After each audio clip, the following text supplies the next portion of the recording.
Hello, this is Gabriel Custodiet of Watchman Privacy. Listen, I know why you're here. You're looking to escape the technocratic apparatuses that you see slowly enveloping you and restraining your freedom. In that case, the best thing you can do before listening to this episode is to visit escapethetechnocracy.com to purchase my privacy course on getting off the grid. This course is for everyone. It's the best privacy tutorial on the internet, and our shop has other things as well, books and toolkits and consulting, and we accept Monero and actual privacy throughout the checkout process. I do not take sponsors. I'm not part of a company. I don't have someone to answer to. So unlike 99.9% of the people who talk about their subject, you can know that I'm pursuing the unmitigated truth as I see it. Go support you and me at escapethetechnocracy.com. I'm very pleased to be joined by Mike from Parallel Systems. Sometimes he's called Parallel Mike, but that's apparently a mistake. So I'll call him Mike from Parallel Systems. And Mike runs a show, a podcast, and he talks about things like going off grid. Corruption of the banking system is one of his, and the monetary systems is one of his kind of main topics. He has an interesting life as well. He's lived on a boat. He has his own homestead, I believe. And he's a former boxer and ultra marathon runner. He has a degree in theology, which he dusts off every now and then. And he talks about some very interesting things on his show. So I'm very happy to get him in here and pick his brain about a few things. Again, this is Mike from Parallel Systems. Mike, welcome to the show. How are you doing? Yeah, I'm doing great, Gabriel. And thank you for the invite. I first heard about your show just a few months back, but I'm already a fan. So it's always an honor to be on a show that I actually think is a quality show in and of itself. It's not always the case, but I generally do say yes to pretty much any interview because I think it's healthy to, just access different people and audiences. But it's definitely an honor to be on a show where I respect the quality of the content, and yours has certainly opened my eyes to some things that I never knew. So as we said pre-show, I'm always excited to hear new perspectives that I haven't had myself, and learning there might be a microphone in my car was a new one. So I appreciate that one.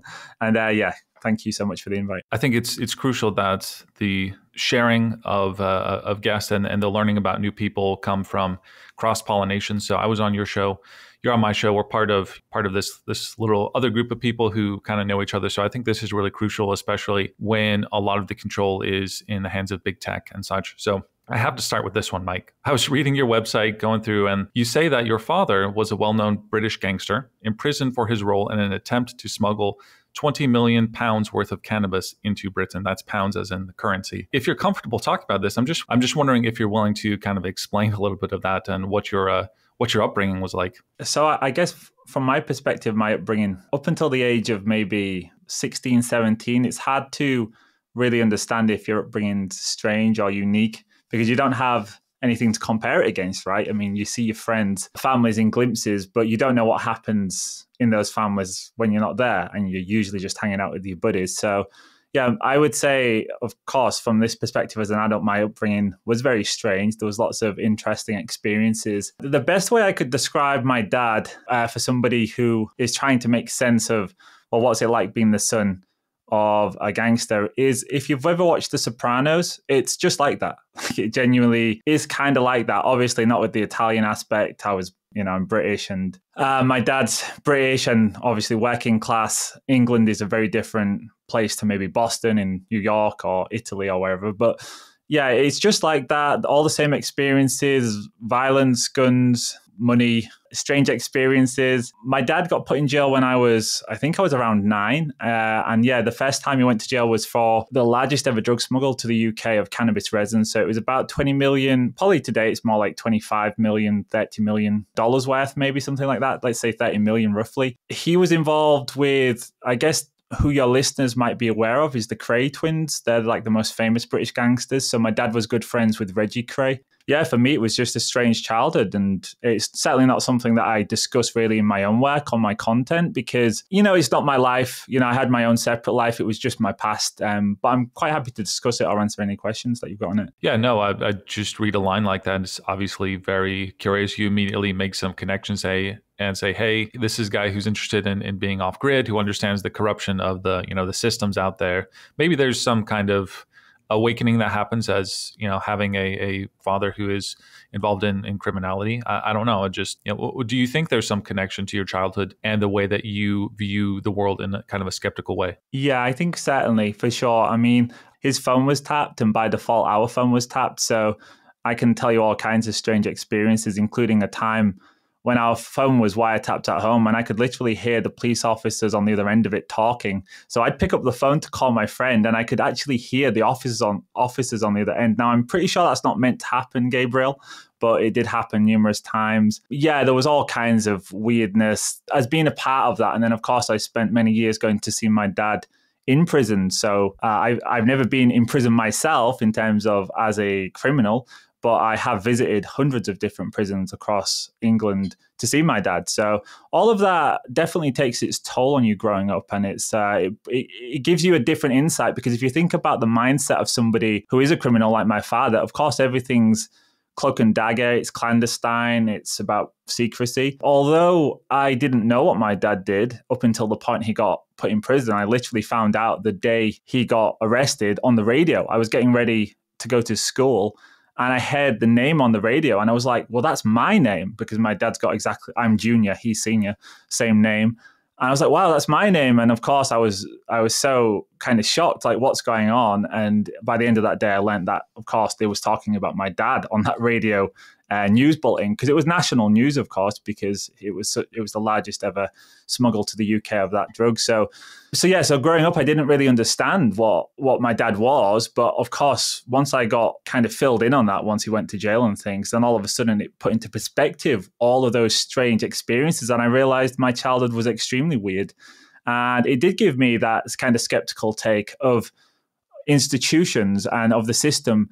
And not necessarily because of what my dad did, but because of how I was treated because of that. So I actually went the other way. So I didn't become a criminal, of course, and I decided to take my life down a different path. But I met many barriers along the way because of my last name. So because I was always associated with my father in the city I grew up in, it just put many roadblocks and hurdles in my way. And I realized that there was corruption everywhere. And trust me, Gabriel, is when you go around a city where everyone knows who your father is and everyone knows kind of the weight of that name, is kind of like a burden. It's a shadow. People are always wanting to shake your hand and say, oh my God, your dad's great. I know him from this scenario or this situation. And yeah, in the end, I moved out of the city and kind of tread my own path in life. And I respect my dad a lot. He reformed himself when he came out of prison, the second time, not the first, the second time, which is very hard for people like that to do.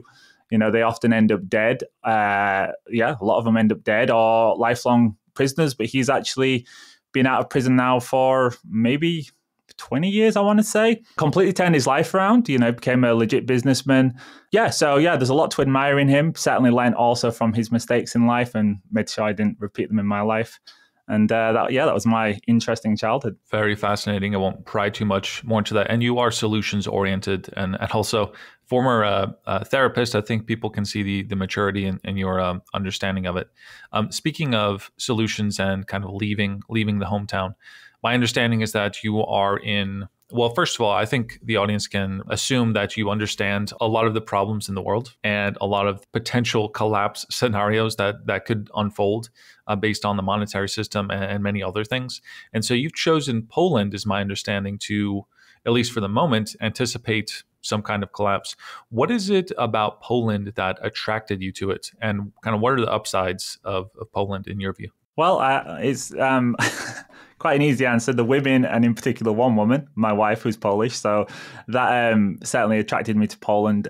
She lived in the UK, so we met over there. I guess once we joined forces and decided that we was going to spend our lives together as a married couple and made our plan for the future, we understood that things were getting tough, and I had a really good understanding at that point. I guess from the age of 16, 17, I was researching a lot of the things that people today are now kind of going down all these rabbit holes. Well, I'd gone down most of them by the age of 20.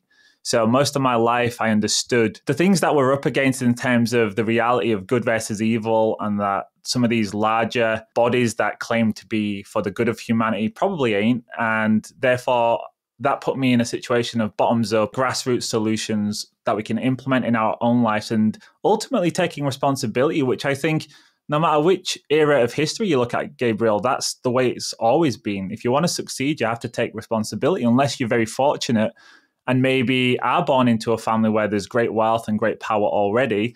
Then maybe, you don't have to take much responsibility at all. And we see this in the lives of the super rich. But for most people, I think if you want solutions, sitting and praying your life away that the politicians are going to come along and give you them, I just don't think it works. So for me, when me and my wife met and we decided what's our future going to be, we looked at all the potential scenarios in the world, and Poland was an easy one because, of course, she's a citizen of the country. So we decided rather than embed ourselves in the UK, which we could have done at the time because things were going okay for us. We were both quite advanced in our careers, and there was no way that those careers would be able to continue once we moved. So we knew that we'd be sacrificing a lot. But we also just saw that Great Britain was going to be a really tough place. And I think so far that's proven pretty true. It's getting worse over there. And I think it's going to be one of the worst places for many reasons, which we don't necessarily have to get into. But, simple ones would be things like mass migration has really torn England apart. And there's just so many problems that have manifested from that will continue to increase. And then also just the cost of living. It's one of the highest in the world, in the Western world. And yet the average salary over there is one of the worst. So people are just in a lot of hardship in the UK. And I don't see that getting better for most people. So we thought, well, for what we want to do, which is to take more responsibility, you're actually better off going to a country that's maybe not quite as developed, but is in that development phase. So it's going to improve. And that's certainly what I saw in Poland from when I first started coming in 2015, that it was it had the fastest growth rate in Europe for, I think it was something like 15, 20 years back to back, the best growth in Europe. And the standard of living is going up for the everyday man and woman. The government has pretty much been good to the people as far as governments can be. They have implemented good policies. Now, of course, there'll be many people out there that say the Polish government are somewhat socialist in that they offer families money for having children, the same thing that Hungary does. But at the end of the day, Gabriel, I think from our perspective, rather than the utopian end of things, we have to look at things from a realistic end. How are people doing in a country? Is their life getting better? Are there any major disturbances within the population, such as, for example, mass migration or extreme poverty? Then you've got to make your bed and lie in it. And for us, we chose Poland as our main place. I mean, I do travel and move around. I'm not here all the time. But thus far, it's been a fantastic place. It might not always be. Of course, we've got a war on the border, and I knew that was kind of manifesting when we first moved here. So we factored that into our plans. The same way, if you move anywhere in the world, you have to look at the social situation within that country, the threats, geopolitical and financial and all of that stuff, and just factor it in. And then I kind of guess you create a fail-safe. And for us, thus far, Poland's been fantastic. And we live here on our homestead, our farm. And yeah, I'm very happy here. Yeah, and I guess living on a farm, on a homestead, certainly can change things a whole lot, regardless of which country you're in. And I have heard that Poland is pretty, shall we say, based, pushing against immigration, somewhat isolationist, all things considered. They're not on the euro, for example. Maybe they there's the story that former communist countries who have seen how evil that can be certainly opt for not that in the future. So maybe there's some of that going on in Poland. Another thing I wanted to talk to you about is part of your biography is that you, at one point, I believe you moved onto a boat, an 8-meter boat. Just walk me through the theory here, both strategic and financial, if you would. Yeah, so that actually feeds into the story that we was just talking about in terms of moving to Poland. So when I first met my wife, we was quite advanced in our careers. You could say successful, and yet both of us absolutely was struggling just to make ends meet, struggling to keep up with the cost of living. We both were debt averse. And therefore, the prospect of us buying a house where we could maybe get a few $100,000 to buy some, let's face it, some crappy accommodation. In England, you've got no land, you've got no room or space. You're cramped in all of these houses that are terraced. It's awful. You get a tiny little garden, if any. The thought of working another 30, 40 years to live like that and pay off that house was just not that exciting for me. The one thing that I did have was my boat. And I got her drunk actually, because there was no way she was going to move on to that boat willingly. So I thought, well, we'll go out to the bar, we'll have a few beers, and then I'll kind of try and convince her. And to this day, she still tells me that she came up with the idea to live on the boat. So I guess they succeeded. And we moved on to the boat. We'd known each other 3 months at that point, but we thought we would end up staying together. And it was 8 meters, so it required us to pretty much downsize our lives to the bare minimum. It was a nice boat, but it was a tiny little boat. And there we stayed for 4 years. And I guess the rationale behind that was to try and uncover the secret of money. Like, surely if we live on this boat and we downsize our expenditure as much as possible and we figure out how to save some money, and my wife was pretty good at that, then we'll be able to at least have an opportunity of making something better of ourselves than we would have otherwise. Yeah, I totally recommend it. First and foremost, it was a fantastic lifestyle. And the community of people who live aboard boats, well, you'll find is extremely diverse and interesting. You get an awful lot of, I would say, outsiders and contrarians and people that will probably have similar views on the system as you or I would. So that's the first thing I'd say. It was definitely one of the best experiences of my life living on there, and I still miss it today, although we all have to move on. And in terms of buying a boat, it's hard, Gabriel, because when you first start looking at things, it's like buying a used car and knowing nothing about cars, but it's even more complex. You have to kind of find someone to trust. At the end of the day, if you don't know a lot yourself, then in my situation, I just went with what I am good at. So you have to play to your strengths in life, and my strength is people. So I've always been good at engaging and communicating with people. So I bought my boat off somebody that I just felt was a decent, trustworthy person. That was the best I could do because I didn't have much to go on. And the boat I bought was his project that he'd spent 5 years on. And then he'd come into some money and realized, because his wife had unfortunately become blind or partially blind, that the boat was going to be difficult for her to move around. So when he got some money, which was his pension early, he decided to buy a bigger boat. So he was clearly passionate about this boat, and he took me around it, and he'd done everything to the nth degree. So all of the wiring was wiring that could survive sub 40 temperature, the highest grade that you only get on commercial vessels. And he'd done everything with a real passion. So I could see that in him, and I just had to trust him. But I would say, of course, if you're going to buy a boat, do your best to try and find somebody that actually can give you some insight, somebody that's lived aboard a boat or has worked aboard a boat. That would be ideal. But if you can't, then you have to just make do with what you've got. In terms of the lifestyle of a boat, there is a massive amount of maintenance. That's one thing people don't understand, is boats are, by their very nature, they're constantly moving because they're on the water, and that just starts to grind away at things. So besides just your basic upkeep, like blackening the underside, so you've got to get your underside, apply basically a layer that makes it water resistant and stops all the barnacles and sea creatures from destroying the part of your deck that's in water. You've got to put anodes on it to stop it from becoming magnetized. There's all kinds of things that you have to do, and that's just regular maintenance. But it depends on the type of vessel you've got too. If you've got a wooden boat like I had, it was wooden above the water line, then that needs to be painted every year. You have to sand it down every year. You've got to do the deck every year, or at least we did, to keep the you had to put like a special paint on it it created like a sandpaper type deal on the deck so that you didn't slip. Resealing windows we had to do quite frequently. We'd often wake up at night with leaks. So you'd be lying in bed half asleep, a storm would come, and then all of a sudden you'd just hear that dreaded sound of water dripping.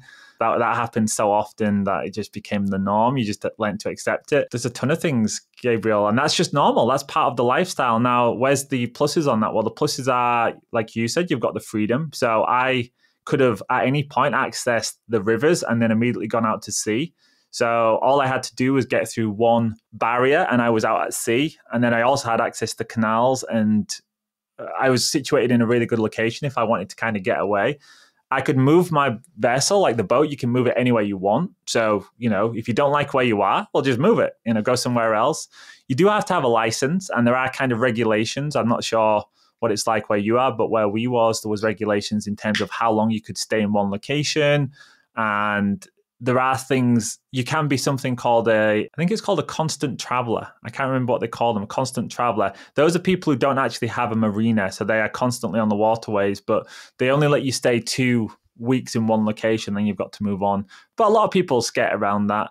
I actually did have a marina, so that gives you a little bit more security as well, because the last thing you want to do is leave your boat and come back and find it stolen or set on fire, which has happened. We actually knew people this happened to, where they had the boat stolen, and all kinds of horrible things can happen. So, it's like anything, Gabriel. You have to take care of it. You have to think about security. You have to think about privacy and taking care of, your belongings. But I still would say it's a fantastic lifestyle. And for those that are seeking to maybe leave behind the traditional system, they don't want to get a house and a mortgage and bog down in this decaying financial, geopolitical shit show that we all see on the horizon. I'd say getting a boat will teach you so many skills. And there's just a little bit of adventure there too. You know, when I bought the boat, it was because actually I planned to go sail. I wanted to take it across the channel and go sail Europe in it. That was the original plan. But when I met my wife, we kind of, you know, things changed, and I think that's enough on the boat. Yeah, there's a lot people could do with a boat in the future going ahead. It's kind of like having a camper van, but there's so much more freedom. And I always say to people, once you're a few miles off coast, you are nobody's responsibility. You know, you're not the coast guard of one country only goes out a couple of miles, and after that, you're on international waters, so to speak. So you really are free at that point to go where you want.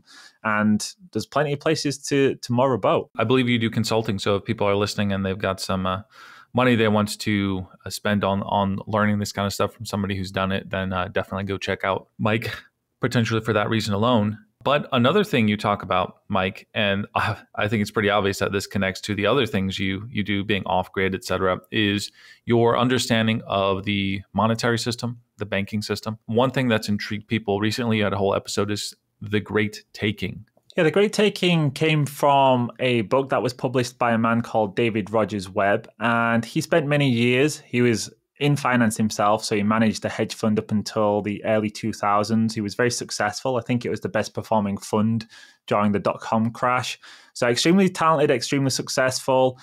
Definitely a free thinker. He started to question how the financial system was being organized, and he uncovered essentially that our stocks, our bonds, all of our financialized assets had been, well, the property rights on them had been usurped, and they were now being used by financial big players, big banks and big entities who are considered secured creditors to securitize their debt, basically as collateral. So our assets, their collateral. And people might say, well, of course, but you know, a lot of people might think this is kind of obvious, but what they might not realize is that all of the assets within the system are now being used to backstop the largest banks' derivatives positions. Now, those derivatives positions go to the tune of 2 to 4 quadrillion. I've always said 2 to 4 quadrillion. They say it's around 600 billion. Then I think recently they upped it to a quadrillion, but it's not. It's way higher than that. It's around 2 to 4. So essentially, there's no amount of asset collateralization that can back that, which means that in the end game, what will happen is all of those assets, if the financial system did come under some systemic pressure, and let's say there was a massive financial crisis, then all of those assets that are being used as collateral will get swept up, and they'll get taken from you, from your brokerage account, from your pension portfolio, and they'll get taken and handed off to the creditors, the secured creditors. And that's what David found out. And he wrote this book all about it, explaining how the mechanism works. And, you know, nobody was able to refute it because it's irrefutable. It's the facts. That's the way it is. We'd know by now if it wasn't true. And I did a lot of research on it when I first read the book. I was the first person in the world to do a kind of feature-length YouTube episode on it. And at the time, David wasn't doing any interviews. I was in contact with David, so we was communicating as friends. And he said, well, Mike, will you do the interviews? Because he said, you know it as good as anyone. So I was the person interviewing for his book, which was a very bizarre kind of set of circumstances. But yeah, I knew enough on it to kind of get there. And then after about 6 weeks, 8 weeks, then David started interviewing, and he's done a ton of interviews. So you can find them all over the internet, and it will definitely lay out what the mechanism is. But essentially, it's just telling us what many of us already suspected, Gabriel, which is that ultimately the system is rigged, and it's rigged for a very few sophisticated financial players.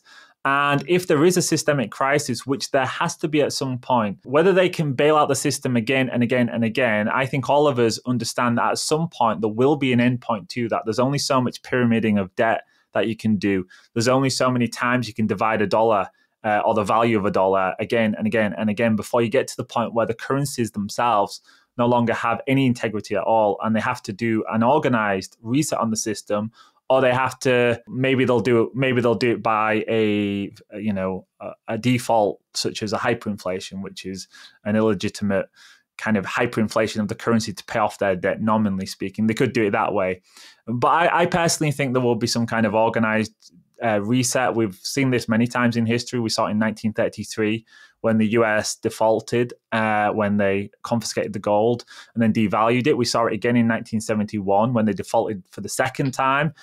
This time when they defaulted on all of the nations that had US treasuries and dollars. Of course, it was meant to repay those dollars with gold if on demand at $35 per ounce. They reneged on that in 1971 and everyone was stuck with the dollar.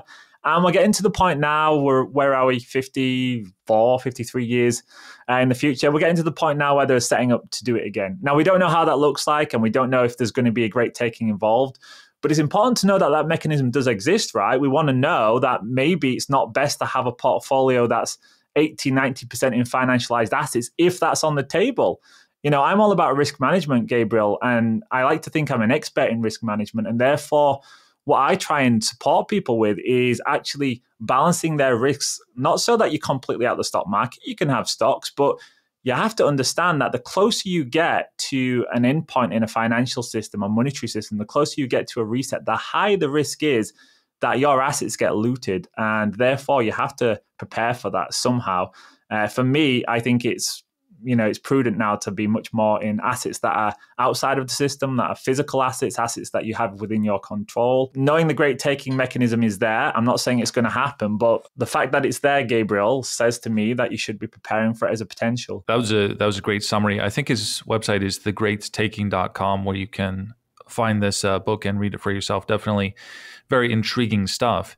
And, Mike, I will talk to maybe some more normie people and they'll say, we're diversified. We have, the stocks, and then we have different stocks, and we have these other stocks. I'm like, that's not diversified. You're in the stock market, and then maybe you're just in one particular currency, more or less. Diversified would be like multiple currencies, gold, silver, crypto. I know you're not huge on that, but for the believers out there, and actual physical like substances, goods, and homesteads, and that's actual diversification. On that topic, obviously, people can check out your channel. You do a lot of in-depth investigations of the banking and the monetary system, and you do great interviews on these on other shows as well. So I won't pursue that too much further, but maybe for people who, let's say they want a few names of books or people that have had a big influence on your understanding of these systems. Yeah, I think the best person in the world on risk management is Howard Marks by a long way. So there's one book that he's written called The Most Important Thing. It's probably one of the shorter of the investment books out there. It's only a few hundred pages at best. However, it's a book that I don't know how many times I've reread that book. Maybe I'm on my 20th reread. So, everything that I learned about risk, I learned from Howard Marks. In fact, I don't think you need to read another book. That's how good Howard Marks is on risk. He's also got a website where you can find his memos, Oaktree Capital, so you can go online and find that.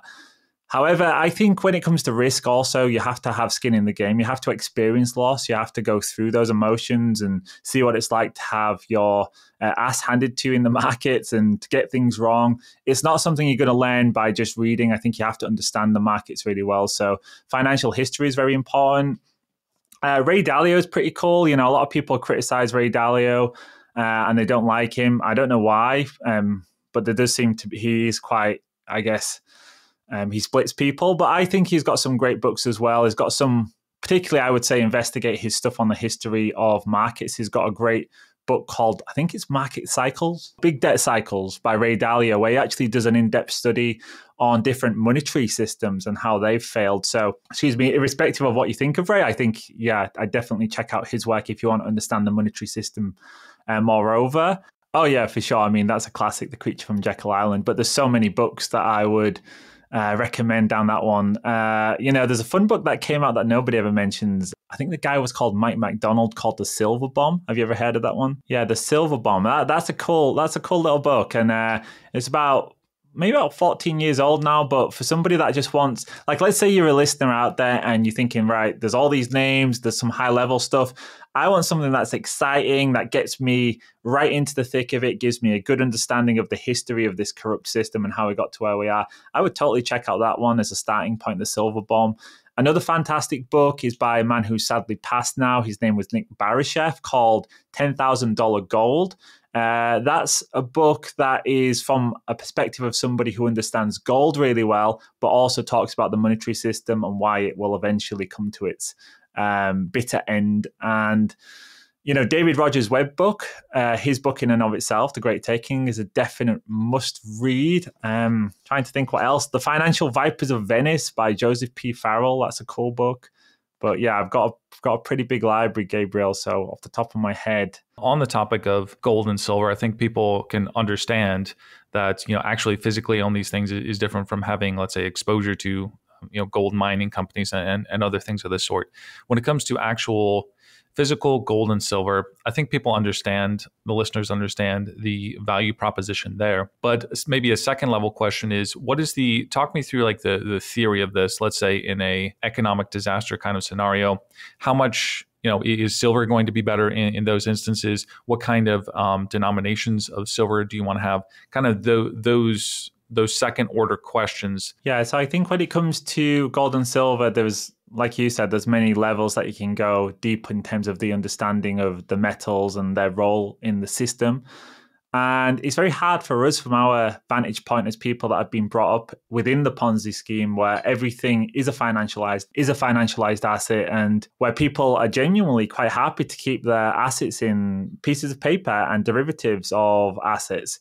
So, of course, gold first and foremost gets you out of that. It gives you something that is tangible, real wealth, and that is functional as money, as a physical form of money, which is something that even cryptos cannot actually do. We can use this in a physical setting, and of course, silver too. Now, whether we're ever going to get to the point where we actually do that is a different matter. But I think when it comes to silver, it definitely helps to have some pieces of silver. And I always say to people, don't just buy 1 ounce coins, get yourself junk silver as well, particularly junk silver of the country that you're in, because people will remember that. And of course, if we do ever get that bad, and I'm not somebody who's a doomsday, I'm not saying it's going to get that bad, but if it does get that bad, and as somebody who wants to risk manage, you should also always have a plan for in case something does happen, even if it's a low level risk.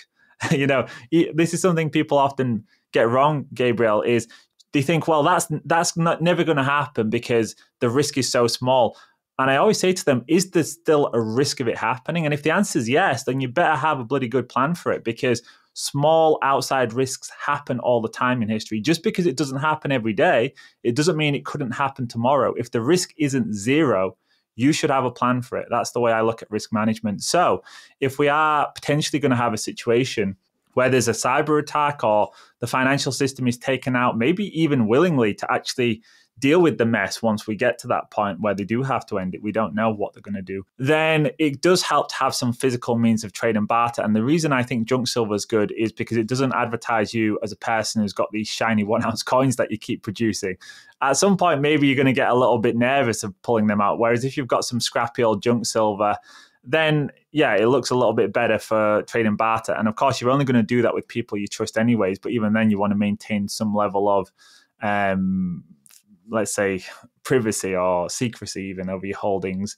And also you might want to add to that with things that people need as well. Like what will other people need in a crisis? What kind of resources might they use? I always say, have extra supplies of everything. So whether it's tools, batteries, water filters, whatever, even if it's just for you, but it also helps for people around you that they're not desperate and that you can kind of trade back and forth with them. But now let's get to, to the high level stuff with gold. I mean, first and foremost, you need to understand that gold confiscations have happened historically. It's always been gold bullion. So what does that mean? Well, gold bullion is a legal definition within most countries. So for example, the country that I'm from, anything that's over 90% purity, so we're talking any bullion coin will be at least 90%.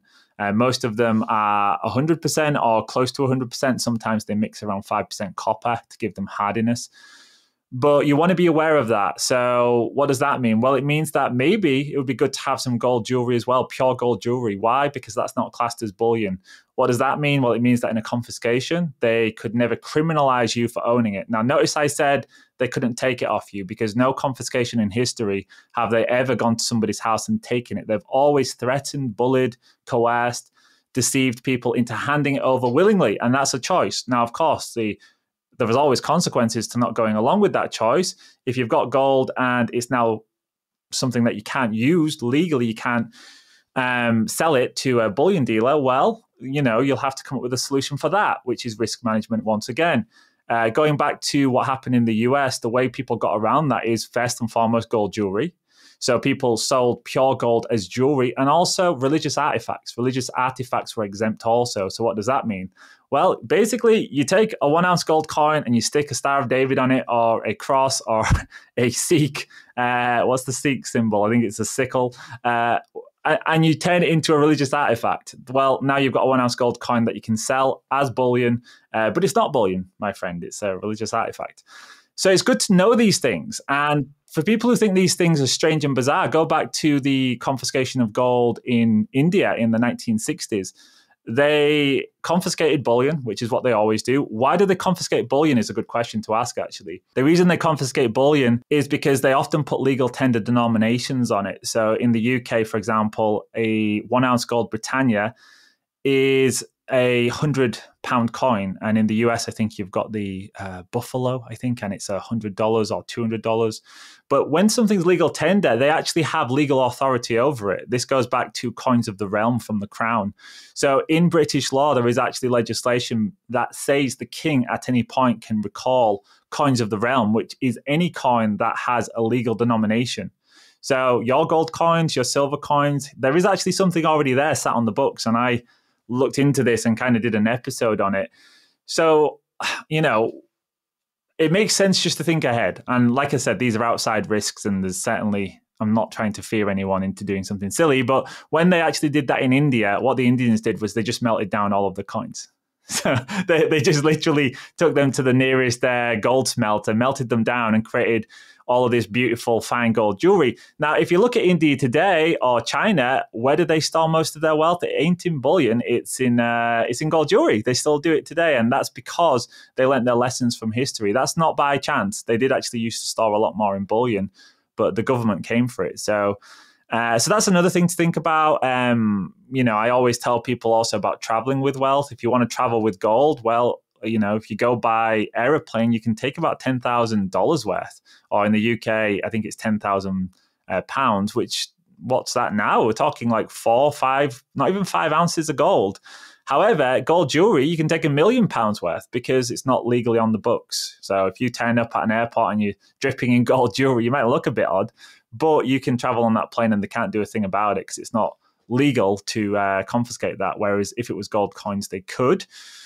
And, and when it comes to diversification, I always tell people, a gold portfolio shouldn't just be gold, bullion. It should be gold jewelry. It should be a different sized gold. It should also be gold from other countries. I often recommend people getting gold that isn't of the country that they're in, because those are the coins that can be confiscated under certain legal mechanisms like legal tender laws. Collectible gold coins as well. I think rare gold sovereigns that are NGC graded are very useful as well because they don't come under confiscations. And I'm not just trying to kind of suggest there will be a confiscation. I think this is prudent anyways to have a diversified portfolio of different types of metals. I think that covers most of it. There's other things you could think of as well that I often speak about with my clients. People come to me for strategies on wealth preservation, and we talk about things like vaulting and location diversification. And again, I often tell people, well, it's one thing to have your gold diversified in vaults around the world, but at the end of the day, it's still in a vault that's marked gold vault. So people know there's gold there.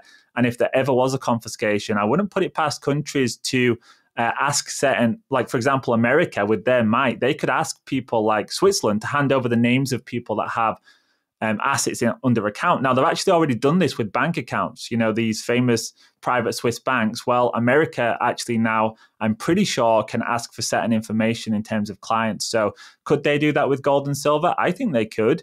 Now, how would you diversify away from that? Well, you can get private safety deposit boxes, and you can get private safety deposit boxes, and you can get them stored in different locations. Now, the big difference between a vault and a safety deposit box is the safety deposit box, there is no record of what's in there. It's completely private. So there's no way they can access your gold if it's in there. Whereas if it was in a vault, let's imagine the worst case scenario, they could transfer that over to fiat. They could say, right, legally we can't take it, but what we can do is hand it over to fiat if there was a confiscation order in the country you're in. Now, they would have to access the legal system of that country to do it. There'd be many hurdles. But again, we're talking about risk management. So I just think it's really good to have a really diversified set of assets when it comes to precious metals. Don't look at it as just owning gold. I'm done. It's over with. Just like you yourself know, Gabriel, it's not as simple as, I've got some Bitcoin on my Coinbase, I'm safe. That was immensely useful. And your episode on explaining the consequences of having coins of the realm, so to speak, was very, very handy. People should definitely track that down if they're interested in gold and silver. Just another question or two here, Mike. So you said this, it upset your audience. So I wondered if you could help me upset my audience as well. Javier Milei, is he anti-establishment? What are people missing about him? Yeah, so Javier Milei is somebody that is extremely well branded, as all politicians are these days. And his branding is very obvious. So, they gave him the funny hairstyle, the leather jacket. They do a lot of media around him being anti-establishment. So, he's holding a chainsaw, he's singing rock songs. And all of this was designed by his sister. So his sister's really the mastermind behind his character. Now, why do I say that? Well, it's very important to understand how the system works and also how the characters are built and how they're designed to play on your archetype. So if you're watching him, you are being subtly influenced by all of those things. And it really helps to know how the cake is baked on that one. That isn't real. That isn't who he is. That the person you're watching is designed. Now, does that mean that he's not really a libertarian? No, but it does mean you have to accept that when you're looking in your little black boxes at these people, you're being given a caricature of a human being, and it's not real. So there's that, and you can find out more about that by just researching him. He'll tell you himself that all of his styling comes from his sister. Now, the second thing I'd say about him is, what's he doing in Argentina? So, we got told he's a libertarian, and that he's going to come in and he's going to slash the big state. He's going to start to take out different departments, and he's going to cut spending, and he's going to get them back on a fiscally responsible path. Okay, maybe that's what he's doing, Gabriel. Or maybe he's going in there to pay back IMF loans and basically enact austerity, which has happened for decades and decades in these countries that have been poorly managed. Now, what evidence would we know? How would we know if it's one or the other? Well, let's look at past IMF austerity packages. Let's go back to Greece in the mid-2000, around 2010. When Greece was enacting their austerity, what did they do? Well, they stole the pensions off the old people.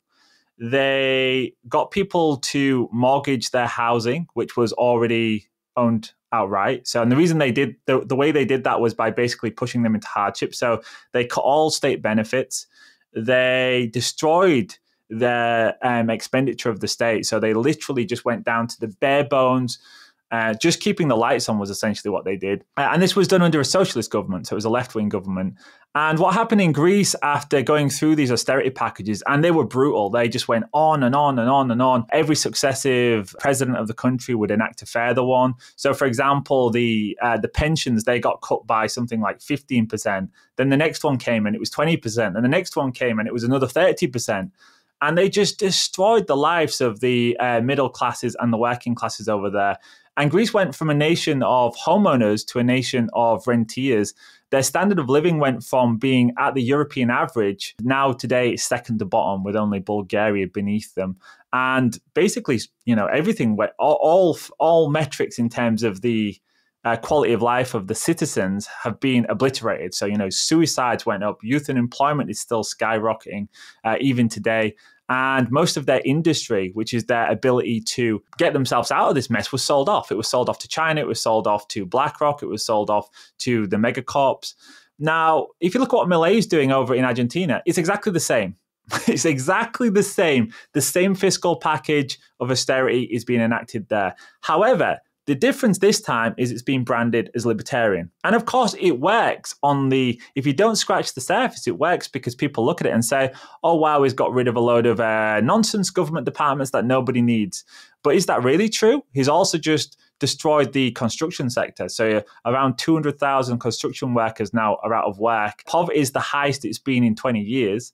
And people will say, well, Mike, but inflation's come down. And it's like, yeah, because that's the metric that they're going to show you to say that it's working. They're going to say, well, look, inflation's come down. Now, what evidence do I have that maybe he's not a libertarian. Well, just look at the company he keeps, Gabriel. The first person he went to see upon getting in power was Bill Clinton. That was the first person he visited. Then he converted to Judaism, and he was seen kissing the wall. Then he went to visit the Pope. And now he's talking about joining NATO. He's talking about having AI, an AI department to do thought policing or pre-crime. And, it's just getting from bad to worse. He just sent all of the gold across to God knows where. They refuse to say where the gold's gone, but he's shipped out all of the gold, which is another huge red flag. And I just don't see it. I just don't see it as a libertarian. I think he's a brand. He's been branded for naive Americans, mainly, who are susceptible to the Hollywood propaganda. And I say Hollywood because it plays to our biases, and a lot of those biases are given through the mainstream media. But if you look at what he's actually doing, and if you look at the consequences of it, I just think it's going to get from bad to worse for Argentinians. And by the time you get 3 years, 4 years into this, they're going to be so desperate. There's going to be food riots like they had back in the 1990s and 2000s. They'll get rid of him. and his project of turning Argentina into this libertarian utopia, if that truly is what he's doing, and I don't think it is, but if it truly was, it will never be seen through because, of course, they'll vote him out and they'll vote someone in who promises them free stuff again to fix the mess that they're in. Now, the libertarians who have kind of vouched for the guy and accepted this without putting a critical eye to it, I think those people are gonna be left with the foot in the mouth at the end of the day. Because I always say, Gabriel, look at what they do and not what they say. And looking at what he's doing, if you compare it to past IMF austerity packages, zero difference. Well said. So this has been Mike, and his show is the Parallel Mike Podcast. If you're searching in your podcast players, the Parallel Mike Podcast. And if you're on YouTube or Rumble or the uncensored parts of the internet, it would be Parallel Systems is what you're looking for. Definitely go listen to some of his episodes. Check him out. If you like what you hear, I believe he does have a good kind of member community, and they seem very tight-knit and very good people as well. I've interacted with a few of them. So your final thoughts, Mike, on where people can find your work. Yeah, for sure. You can find me on parallelmike.com. That's my long-form podcast, or there's all of my financial stuff on Parallel Systems Broadcast on Rumble or Rockfin or Substack now also. Substack's a pretty good place to find me because I'm uploading part one of all my podcasts and also my financial stuff. And then, I've got a Patreon community, which is pretty big, and we discuss all of these things, but really from a perspective of getting ourselves more resilient and taking responsibility. So financially, and also in terms of our way of living. So of course I live on a farm, and we grow a lot of our own food. We have off-grid energy. We have our own water systems here, filtration. So just really, really taking back control, not living with fear, but also recognizing that the future is probably not going to be better than the recent past, and therefore it's prudent to just start taking things into our own hands. Hey, thanks for listening. Look, I could use your help real quick. If you could share this, engage with me in some way, leave a review anywhere. This really helps me to break the technocratic shadow banning that is happening with my brand. And of course, if you really want to escape the technocracy, go to escapethetechnocracy.com. Privacy tutorial series, books, consulting, and of course you can leave a donation. Thank you very much.